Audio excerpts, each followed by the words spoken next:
Welcome back. My name is Carrie, and today we need to talk about Cavco Homes. This week, Cavco announced a brand identity overhaul complete with a fresh new logo. CEO Bill Boor released a statement that says, "As our business has evolved through the years, so too has the Cavco brand. We're proud to introduce the new Cavco logo as the company looks forward to a bright future filled with opportunity to make a difference." I like the new logo, but would I consider it front page news? Nah. However, when I realized the timing of their brand change lines up with some aggressive moves and new expansion plans, I dug deeper, and to me it looks like Cavco has their foot on the gas to go after more of the manufactured home market share. Right now, Cavco is the third largest U.S. builder of manufactured homes with 12% of the market share, but with the year they're having, I can't help but wonder if they're aiming to move up that ladder. What I'm going to do is give you a brief history of Cavco Homes, show you a couple of massive moves they've made this year, and tell you what I think it means for manufactured home buyers in North America, so let's do it. Cavco Industries was founded in 1965 under the name Cavalier Industries and has since grown into one of the largest national companies in the manufactured housing industry.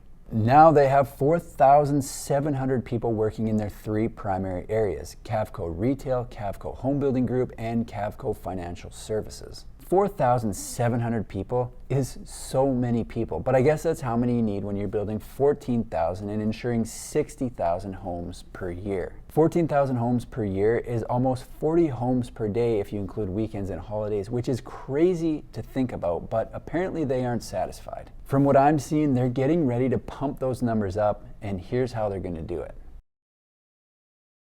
To me, it seems like the big focus for Cavco this year has been increasing production. Demand for manufactured homes is extremely high right now, and most companies are at capacity for what they can build and therefore what they can sell. If any manufactured home company wants to grow, they have a few options to increase output. They can increase efficiency, they can increase production capacity, or in the case of Cavco, they can increase both. The first big move Cavco made this year was to increase their Fort Worth, Texas Palm Harbor production facility by 22,400 square feet. The expansion will allow for 6 additional stations for tape and texture wall production in the facility's main building and added space for frame building, frame painting, floor building, and decking.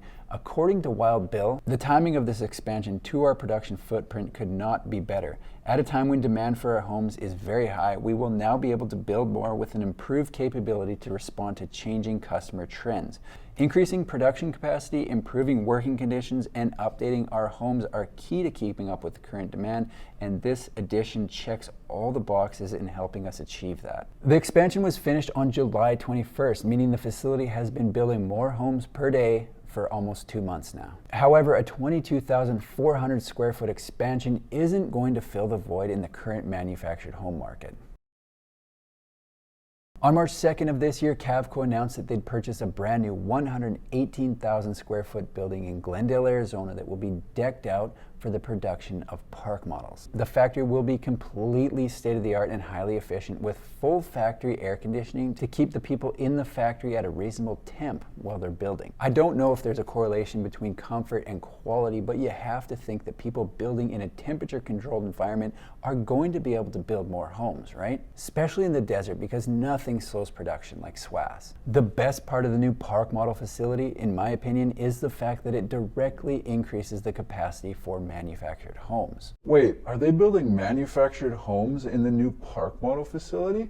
No, they're not. But right now they are building park models in the Goodyear, Arizona factory, which is taking capacity away from manufactured homes. So as soon as the Glendale factory is up and running, which is projected to be later this year or early 2022, the production line dedicated to park models in the Goodyear factory will transition to homes built under the HUD code. This is huge because they'll be able to build more park models in their dedicated park model facility while also freeing up space to be able to build more manufactured homes, which is exactly what we need right now. But they didn't stop there.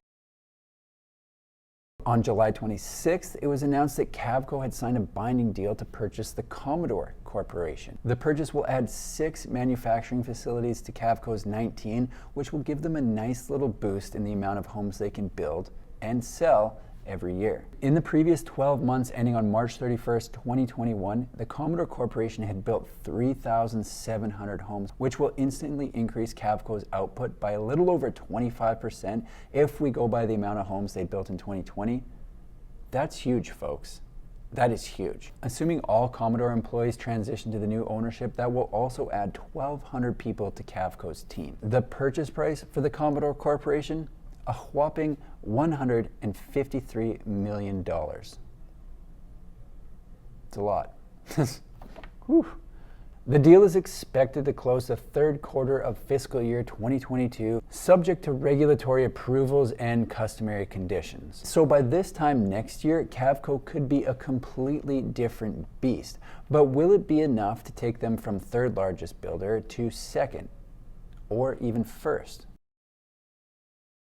The second biggest U.S. builder of manufactured homes is Champion Skyline. Last year, they built 21,214 homes under their umbrella of brands and have a goal to be building 75,000 homes per year by the year 2030. The number one U.S. builder of manufactured homes by a country mile is Clayton Homes, who built 46,765 manufactured homes in 2020. That's more than double Champion Skyline. They both put up impressive numbers that aren't going to be easy to match. However, it could be possible. If we take the 14,000 homes Cavco built in 2020 and add the 3,700 new capacity from the Commodore purchase, we get 17,700 homes. What I don't know is how much the addition to the Fort Worth factory or the new Glendale facility will increase output, but purely speculating, I think they could have a shot of catching Champion Skyline. The thing is, we don't know what other tricks Bill has up his sleeve, because if he's getting all this done in a single year, I don't think he's going to be stopping there. Turns out Bill has an MBA from Harvard, so he likely knows a thing or two about business. More importantly, he was formerly president and CEO of a beer company, which is only relevant because I like beer. This is a very exciting time for the manufactured home industry. The demand for new homes is huge, so I expect all three companies to be playing offense like the '84 Oilers. That's great news for buyers, because one of the biggest issues people are having right now is actually getting a home.